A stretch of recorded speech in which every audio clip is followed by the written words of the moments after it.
প্রিয় শিক্ষার্থী বন্ধুরা, আশা করি সবাই ভালো আছে, সুস্থ আছে।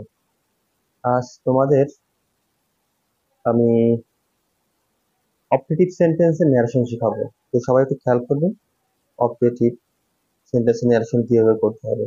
এখন অবজেক্টিভ সেন্টেন্স ন্যারেশন করার আগে তোমার আগে চিনতে হবে, কি চিনতে হবে, যে সেন্টেন্সটা চিনতে হবে। যেমন অবজেক্টিভ সেন্টেন্সটা শুরু হয় কিভাবে, শুরু হয় মে থাকতে পারে, কিংবা এখানে থাকতে পারে উইশ থাকতে পারে, কিংবা লিভ লং থাকতে পারে। হ্যাঁ, লিভ লং থাকতে পারে সেন্টেন্সের প্রথমেই। এগুলো থাকলে বুঝবা সেটা অবজেক্টিভ সেন্টেন্স। এখন এগুলো করার উপায় কি? এই অবজেক্টিভ সেন্টেন্স করার জন্য ধরো আমি একটা সেন্টেন্স লিখলাম এখানে, যে সেন্টেন্সটা এরকম,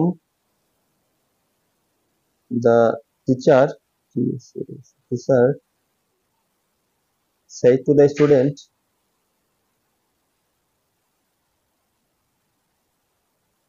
may Allah bless you, may Allah bless you, আল্লাহ তোমার মঙ্গল করুন।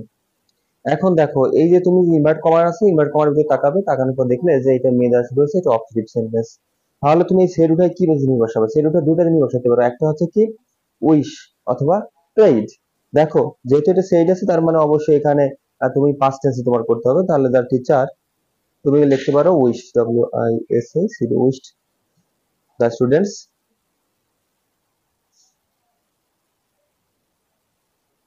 স্টুডেন্টস, দেখো স্টুডেন্টস, এটা দেওয়ার পর তোমার এখানে এই কমা ওঠানোর জন্য কি দিতে হবে? দ্যাট। এখন তোমার মেয়ে সরাসরি লেখা যাবে না, তুমি চলে যাও পরবর্তী সেন্টেন্স আল্লাহ। দেখো, মেয়ে থাকলে পরে আমি তোমাদের সেন্টেন্সে দেখা দিয়েছিলাম, মেয়ে থাকলে কি হয়? মাইট। তাহলে আল্লাহ মাইট হেল্প আস, হেল্প আস। এইভাবে তোমরা প্রতিটা সেন্টেন্সের ন্যারেশনটা করে ফেলতে পারো। তো আশা করি সবাই বুঝতে পারছো। আজকে এই পর্যন্ত, পরবর্তী ভিডিওতে আমি এক্সক্লেমেটরি সেন্টেন্স দেখাবো।